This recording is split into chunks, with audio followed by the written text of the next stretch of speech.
जय श्री श्याम। आज की कहानी है खाटू नरेश की, जिन्होंने एक लड़के को साक्षात दर्शन दिए और उसके सारे जीवन की प्रॉब्लम्स दूर की और साथ ही इनके साथ हमेशा के लिए जुड़ गए और इन्हें सालों बाद होने वाली घटनाओं का आभास होने लगा। कुछ घटनाएं तो ये पहले बोल देते थे और पर्टिकुलर टाइम पर वही घटनाएं होती थी। आज ये एक टेबल टेनिस में नेशनल लेवल पर खेलने वाला लड़का बन गया है। साथ ही इनके घर में जो भी प्रॉब्लम्स थी वो भी दूर हो गई हैं। तो चलिए इनकी कहानी शुरू करते हैं। इससे पहले एक प्रार्थना है कि आपको जल्दी ही श्याम जी 11 पे अपने दरबार बुलाएं और आपका न्याय करें।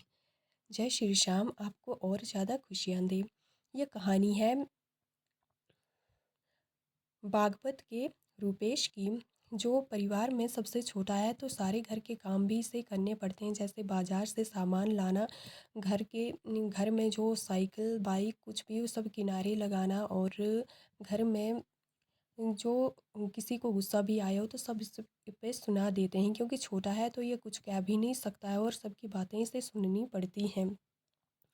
यह बात ये बात उस समय की है जब ये कॉलेज में होता है। तो अब इसे लगता है कि अब ये बड़ा हो गया, कॉलेज में है, तो अब इसे डांट डपट नहीं मिलनी चाहिए, परंतु इसकी फैमिली में फिर भी सब लोग अपना सारा गुस्सा इस पे ही निकाल देते हैं। एक दिन जब ये और इसकी मम्मा घर में बैठे होते हैं, तभी इसके पापा आते हैं और उनकी जो स्कूटी है उसका टायर पंक्चर हो जाता है, और ये आते ही सारा गुस्सा रूपेश पर निकाल देते हैं। तो रूपेश इस पर अपनी माँ से कहता है कि ये सब क्या है, मतलब किसी का भी गुस्सा मुझ पे ही निकाल देते हैं, और मैंने कुछ गलत किया हो या ना हो, ये रवैया ठीक नहीं है। तो इनकी मम्मा समझाती हैं कि अरे क्या कर सकते हैं, अब तू छोटा है और तू मुंह पे दोबारा बोल भी तो नहीं देता, इससे दूसरे का गुस्सा शांत हो जाता है। तो क्या आप लोग अपना गुस्सा शांत करने के लिए मुझे ही सुना दोगे और मेरे ही इंसल्ट करते रहोगे। इस पर रूपेश काफ़ी गुस्सा हो जाता है।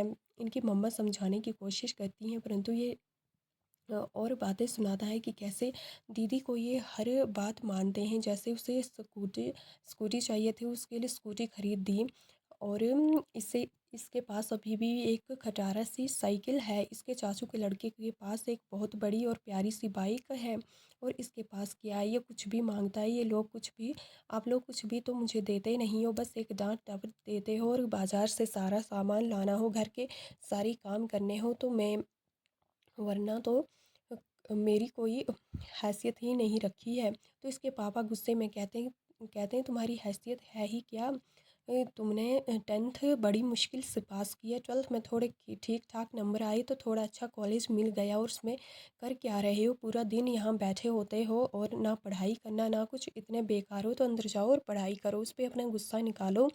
तो यह कहता है कि अरे अब मैं कॉलेज में पहुंच गया हूँ, कॉलेज में इतनी पढ़ाई कहाँ होती है। इनके पापा कहते हैं हाँ हमने तो कॉलेज करी नहीं है, हम कॉलेज में कहाँ गए, हमें क्या पता होगा। आज के ज़माने में अब पढ़ाई ही नहीं होती है, बस ऐसे नाम के लिए तुम लोग जा रहे हो। इस पर रूपेश पर ये लोग और ज़्यादा सुना देते हैं। फिर रूपेश दुखी मन से बाहर आता है और बाहर गैलरी में बैठ जाता है। रास्ते से देखता है कि कुछ लोग किसी देवता की तस्वीर लेकर जा रहे हैं, तो उनके जयकारे लगा रहे हैं, ढोल नगाड़े बजा रहे हैं। तो ये उन पर ही चिल्ला देता है कि अरे धीरे से बजाओ, यहाँ पर शोर मत मचाओ, क्या है, धीरे से ढोल नगाड़े बजाओ और आवाज़ें भी धीमी करो, शोर हो रहा है। तो उनमें से एक आदमी कहता है कि अरे बेटा क्या हुआ, तुम इतने परेशान क्यों हो, ये तो भगवान की रैली है, इसके लिए ऐसा नहीं कहते हैं, इसमें तो खुद भी जयकारे लगाते हैं और सम्मान देते हैं। तो ये कहता है कि अरे सम्मान देते होंगे आप, तो धीरे से कीजिए, धीरे से ढोल बजाइए और जयकारे लगाइए, वरना यहाँ से आप लोग सीधे सीधे चले जाइए। इन पर काफ़ी गुस्सा करता है। तभी वहाँ से एक आदमी निकलते हैं जिनके घुंघराले बाल हैं, प्यारी सी आँखें हैं, और इतनी ज़्यादा गर्मी है फिर भी इन्होंने एक शॉल डाल रखी है। ये देखते हैं कि ये देखता है कि अब ये कौन आ गए। तो वे कहते हैं कि अरे बेटा क्या हुआ, कोई पर्सनल प्रॉब्लम्स हैं जो आप इनको सुना रहे हो। तो ये लड़का कहता है नहीं नहीं ऐसा कुछ नहीं है, और आप ही चाहिए क्यों यहाँ पर रुके हो। तो ये थोड़े पास आ जाते हैं और पूछते हैं कि अरे हुआ क्या है। तो रूपेश अपनी सारी बातें सुनाने लगता है कि अरे क्या नहीं हुआ है, मुझे बिना मतलब के ये घर में डांट देते हैं, दीदी को कुछ भी नहीं कहते हैं, दीदी अगर कुछ भी मांगे कुछ भी बोले उसके लिए सब तैयार कर दिया जाता है, उसके लिए सारी चीज़ें मुहैया करवा दी जाती हैं, इसे किसी चीज़ की कोई कमी नहीं होने देते और उल्टा मुझे कुछ देते तो है नहीं, उल्टा मुझे डांट देते हैं। जब किसी को किसी और पर गुस्सा आया हो तो मुझे ही सुना देते हैं, मुझे ही डांटते रहते हैं। इतने पर कहते हैं तो क्या हुआ बेटा, तुम छोटे बच्चे हो घर में, तो जिससे ज़्यादा प्यार करते हैं उसे डांटते भी उतना ही ज़्यादा है, अपनी भावनाएं उसी से शेयर करते हैं, शेयर नहीं करते हैं बाबा जी। ये तो उल्टा मुझे डांटते डपटते हैं, ये जो आदमी है कम से कम 50 की उम्र का लग रहा है। इसे बताता है कि अरे आपको पता है मुझे स्पोर्ट्स में इंटरेस्ट है, परंतु कहीं मेरा कुछ भी नहीं हो पाता है और पढ़ाई में मैं उतना अच्छा नहीं हूँ, तो ये लोग फिर उस बात को लेकर ही बैठ जाते हैं कि पढ़ाई कर, ये कर, वो कर, इनका यही रवैया रहता है। इस पर ये बताते हैं कि अरे घबराओ मत, सब ठीक हो जाएगा, प्रॉब्लम्स का क्या है, प्रॉब्लम्स तो पलों में दूर हो जाती हैं। तो इतने में इसके मम्मी पापा बाहर आते हैं और कहते हैं कि अरे किसके साथ बड़बड़ा रहा है अकेले यहाँ पर। तो रुपेश कहता है अरे क्या कह रहे हो मम्मी, आपको ये आदमी नहीं इतने बड़े दिखाई दे रहे हैं यहाँ पर जो खड़े हैं। तो ये कहते हैं अरे कोई बेटा यहाँ पर कोई नहीं है, क्या बोल रहा है तू। अभी भी रुपेश को ये आदमी खड़ा दिखाई दे रहा है यहाँ पर, परंतु ये जो आदमी है ये इनके मम्मी पापा को नहीं दिखाई दे रहे हैं और ये अंदर चले जाते हैं। कुछ देर में ये इनकी मम्मा आती हैं, इनकी सॉरी बहन आती हैं और पूछती हैं कि अरे रुपेश किससे बातें कर रहा है, कहीं दिमाग तो तुम्हारा ठीक है। तो रुपेश कहता है अरे ये जो आदमी है ना यहाँ पर, इनसे मैं बात कर रहा हूँ। तो इनकी दीदी देखती है कि अरे यहाँ पर तो कोई नहीं है, इन्हें लगता है कि इसका शायद दिमाग ख़राब है या इसे इतना डांटा है तो अब झूठ मूठ में यहाँ बातें करके हमें परेशान की करने की कोशिश कर रहा है। फिर ये रुपेश इन आदमी से कहता है कि अरे सिर्फ आप मुझे ही दिखाई दे रहे हो, तो ये गर्दन हिलाकर ऐसे हामिन भरते हैं। इस पर रुपेश को और डर लगता है कहीं आप भूत प्रेत तो नहीं है हो, तो ये सुनकर ये हंसने लगते हैं। अच्छा ये बताओ तुम्हारा नाम क्या है, तो अपना नाम शाम बताते हैं। ठीक है शाम, आप यहाँ पर बैठो, मैं आपकी टोली में से कुछ लोगों को लेकर आता हूँ जो आपको यहाँ से ले जाए। तो ये बाहर जाता है कि इनकी टोली से कुछ लोग पीछे आ रहे थे, तो 2-3 लोगों को बुलाता है, ये लोग पास आते हैं और कहता है कि अरे आपकी टोली का ये एक आदमी रह गया है, इसे भी अपने साथ लेते जाओ। ये लोग अंदर झांक कर देखते हैं कि अरे यहाँ तो कोई नहीं, आपके घर से किसी को आना है, नहीं हमारे घर से नहीं, जो यहाँ पर खड़े हैं। ये कहते हैं कि अरे इस लड़के को शायद कोई प्रॉब्लम है या ऐसे ही हमें बेवकूफ़ बनाने की कोशिश कर रहा है, तो ये आगे जाने लगते हैं। अरे आप जा ले क्यों नहीं रहे हो, अरे बेटा यहाँ पर कोई नहीं है, क्यों मजाक कर रहे हो, हमारे पास टाइम नहीं है। तो ये लोग आगे चले जाते हैं। जब रुपेश मुड़कर देखता है तो वहाँ पर कोई भी नहीं है, ये चले गए होते हैं, परंतु रुपेश सोचता कि बीच गेट गेट पे तो मैं खड़ा हूँ, यहाँ से अगर कोई आगे पीछे जाएगा भी तो मुझसे ही क्रॉस होकर जाएगा ना, मुझसे आगे पीछे होने के लिए कहेगा, तो ये कहाँ चले गए। ये अंदर आकर देखता है यहाँ पर घर में भी तो नहीं है, कहाँ चले गए। ऐसे ही इसके पापा इसे फिर से किसी बात के लिए डांट देते हैं, तो ये गुस्सा होकर कमरे में जाकर बैठ जाता है। इतने में इतने में इनकी माँ आती है कि अरे बेटा कोई श्याम नाम का लड़का तुझे ढूंढ रहा है, बाहर दरवाजे पर खड़ा है, कोई तुम्हारा कॉलेज का दोस्त होगा, तो मुझसे मिल लो। तो ये बाहर आता है कि अरे ये तो सेम वही है, सेम घुंघराले बाल हैं, आंखें हैं और शॉल भी इसने भी इतनी गर्मी में डाल रखी है। तो ये सोचता है चलो कहीं नहीं, कुछ लोगों को सर्दी जुकाम ज़्यादा लग जाते होंगे, तो इसे भी यही डर होगा कि इतनी बाहर बाहर जा रहा हूँ, कहीं सर्दी जुकाम ना लग जाए, तो डाल रखी होगी शॉल। तो ये बाहर आकर पूछता है कि अरे आप कौन हो, आप तो आप मेरे दोस्त भी नहीं और कॉलेज में भी साथ नहीं पढ़े हो, मैंने आपको कभी देखा नहीं है, आप कौन हैं। तो ये बताते हैं कि जो कल आपके यहाँ शाम आए थे ना, उन्होंने मुझे भेजा और बता रहे थे कि आपके जीवन में बहुत सारी प्रॉब्लम्स हैं, मैं उनका सॉल्यूशन देने के लिए आया हूँ और आपकी सारी समस्याएं अपने ऊपर लेने आया हूँ। तो ये रुपेश हंसने लगता है कि अरे क्या बात कर रहे हो। हाँ, तुम अच्छा तो क्या तुम हमारे घर में बैठ सकते हो इन सब की डाँट डपट खाने के लिए? तो ये चुपचाप खड़े होते हैं। इतने में फिर रूपेश कहता है कि क्या तुम मेरी सारी प्रॉब्लम सच में सॉल्व कर सकते हो? ये कहते हैं हाँ, क्यों नहीं। रूपेश कहता है कि ये लोग मुझे बहुत डांटते डपटते हैं, तो आज से वो सारी डांट जो भी ये बोलते हैं वो सब तुम अपने ऊपर ले लेना। और दूसरी बात, मुझे स्पोर्ट्स में जाने का बहुत शौक़ है, परंतु देखो मेरा चश्मा कितना बड़ा मुझे चश्मा लगा हुआ है। तो ये लोग मुझे क्रिकेट में तो लेते नहीं हैं, फुटबॉल में कुछ कमियां निकाल देते हैं और बास्केटबॉल में भी कुछ बोलते हैं कि तुम में ये कमियां हैं वो कमियां हैं। तो मैं किसी भी स्पोर्ट में आगे नहीं जा पा रहा हूँ, मुझे स्पोर्ट्स में जाना है। ये कहते हैं ठीक है तुम ठीक है। तो इतना कहते हैं, अरे ठीक है मतलब तुम क्या कर लोगे? तो अच्छा ठीक है तुम मेरा क्रिकेट में सिलेक्शन करवा दो। तो इस पर ये कहते हैं कि अरे उसके लिए इंटरेस्ट भी होना चाहिए और अपने एफर्ट्स भी तो लगाने पड़ते हैं। कोई नहीं, हम देख लेंगे। इनके बीच ऐसे बातें होती हैं, फिर ये लड़का वहाँ से चला जाता है। तभी इसके पापा, रूपेश के पापा कहते हैं कि अरे कॉलेज नहीं जाना है क्या? बेकार में सबसे बतियाते रहते हो पूरा दिन, पढ़ाई छोड़ देनी है। तो रूपेश कहता है जाना है और अंदर जाता है, रेडी होकर के अपनी साइकिल लेकर लेकर कॉलेज चल पड़ता है। जब रास्ते में जाता है, अभी थोड़ी ही दूर गया होता है कि इसकी साइकिल ख़राब हो जाती है और ये साइकिल को धक्का देता हुए कहता है कि अरे जब से ये शाम मेरी ज़िंदगी में आया है ना, इसकी वजह से इतनी सारी प्रॉब्लम्स आ रही हैं। यह यह शाम जी को बातें सुनाने लगता है, तो पास में एक लेडी सब्जियां खरीद रही होती हैं। इन्हें काफ़ी बुरा लगता है और कहती हैं कि अरे तुम मेरे शाम के लिए क्या कह रहे हो? तो ये कहता है अरे मैं किसी शाम को नहीं जानता हूँ, वो तो मेरा एक दोस्त है, उसे मैं सुना रहा हूँ। अच्छा अच्छा, मैंने सोचा तुम खाटू श्याम के बारे में बोल रही हो। अब ये रुपेश कहता है कि ये खाटू श्याम कौन है? तो ये बताती हैं कि अरे तुम्हें नहीं पता, तुम्हारे घर से कुछ ही दूरी पर तो श्याम खाटू श्याम जी का एक छोटा सा प्यारा सा मंदिर है, जहाँ पर कितने लोग जाते हैं।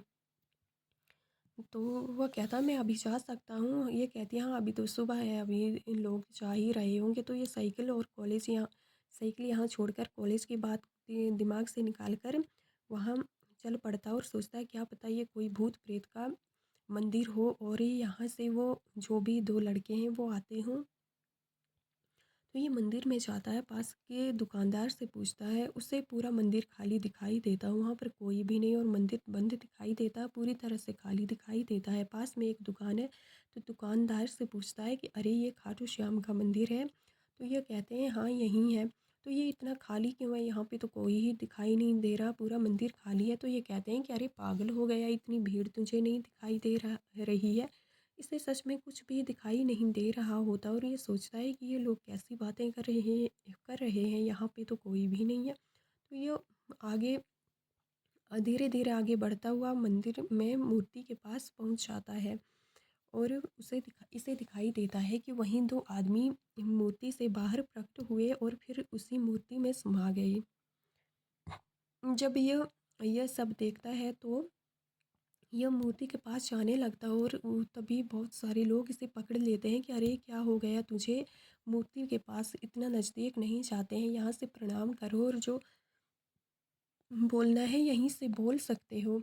तो ये ज़ोर ज़ोर से चिल्लाता है कि अरे ये दो आदमी जो मूर्ति में गए, मुझे इनसे बात करनी है, ये कौन है? ये मुझे बहुत दिनों से परेशान कर रहे हैं। तो ये लोग कहते हैं यहाँ कोई आदमी नहीं है और तुम लाइन क्रॉस करके क्यों आ रहे हो? पीछे से बहुत सारे लोग चिल्ला रहे होते हैं कि अरे ये लाइन क्रॉस करके आ रहा है और हमें हमारी बारी में दर्शन कर रहा है, ये हमारी किसी की बात नहीं मान रहा है। तो सारे लोग पीछे से चिल्लाते हैं कि हाँ हम रोक रहे थे, ये हमारी लाइन क्रॉस करके ऐसे ही आगे चला गया था। तो सब इसे बहुत सुनाते हैं, पर यह कहता है कि मैं किसी की लाइन क्रॉस करके नहीं आया था और पहले तो यहाँ कोई नहीं दिख रहा था, अब यहाँ इतने सारे लोग कैसे आ गए?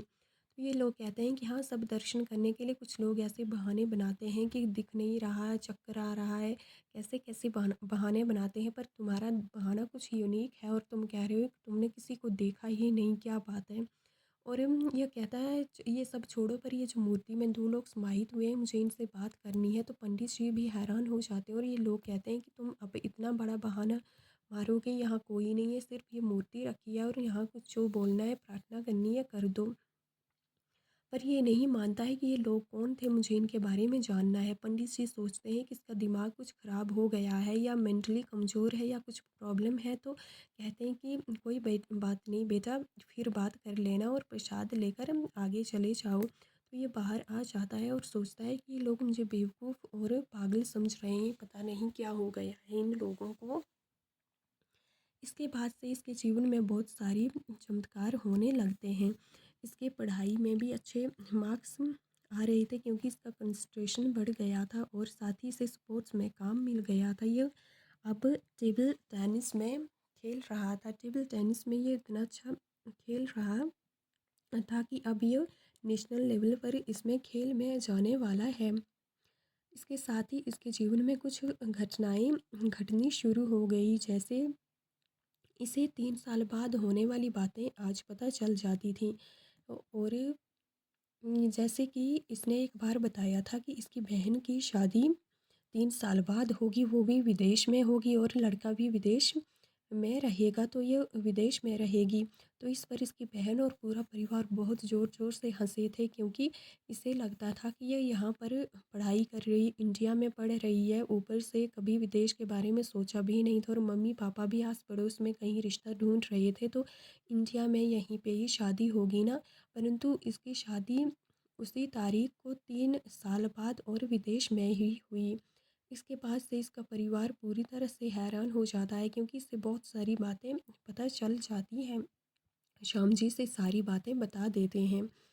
तो अब इसकी फैमिली आस पड़ोस के कुछ लोग जो होते हैं इनके बारे में जानते हैं, तो इनसे बहुत सारी बातें जानने के लिए पहले ही आ जाते हैं कि बेटा हमारी ये सारी बातें बता दो, इसमें क्या नुकसान या सवा कुछ जो भी प्रॉफिट होंगे उनके बारे में बता दो। तो यहाँ पर इनसे अब बहुत सारे लोग इन बातों के बारे में जानने के लिए आते हैं।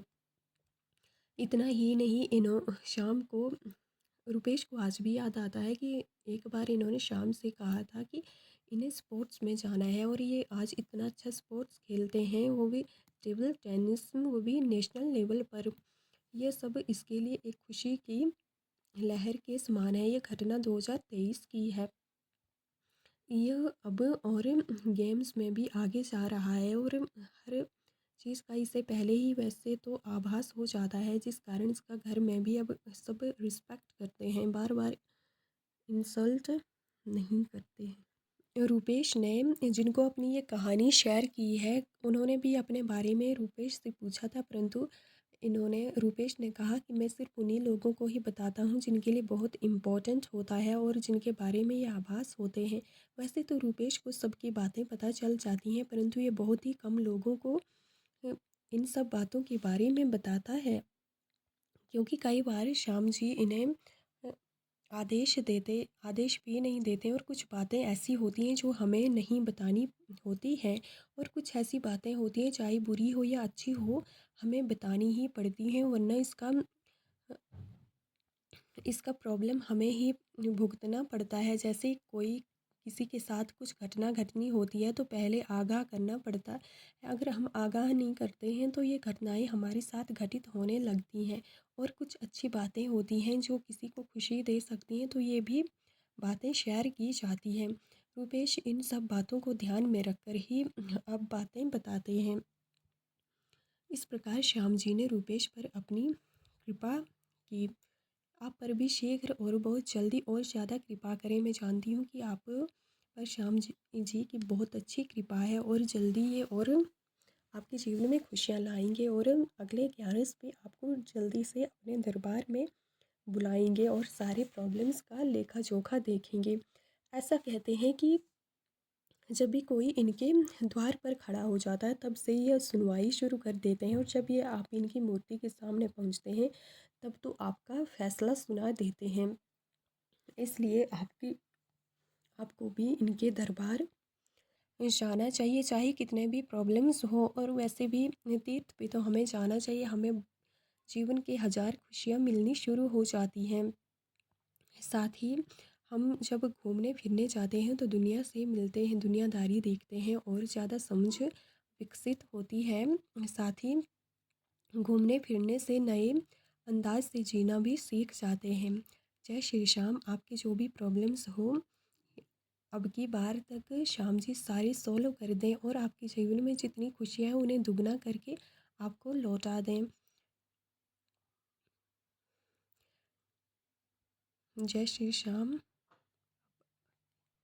और ज़्यादा परेशानियों में नहीं रहना चाहिए, क्योंकि परेशानियां हर किसी के जीवन में होती हैं और कब श्याम जी आपके जीवन में आ जाएं आपको पता भी नहीं चलेगा। जैसे रूपेश के जीवन की सारी प्रॉब्लम्स दूर की और इन्हें तो साक्षात अपने स्वरूप के दर्शन भी करवाए और आज भी इन्हें ऐसे आभास होते रहते हैं। बस मन पवित्र पाक होना चाहिए और जीवन में अच्छाइयाँ होनी चाहिए। जो है मुंह पे हैं और पीठ पीछे सब श्याम बाबा की नज़र में होता है, तो ये इंसान को पहचान जाते हैं, तभी इनके जीवन में इतने मिरेकल हुए। अगर आप भी चाहते हैं कि आपके जीवन में सुख शांति हो, तो आपको ये अपने प्रति और समाज के प्रति ईमानदार रहना होगा। जय श्री श्याम। बाकी श्याम जी किसी के साथ बुरा नहीं होने देते हैं, आपके जीवन के सारे प्रॉब्लम्स पल में दूर हो जाएं। जय श्री श्याम।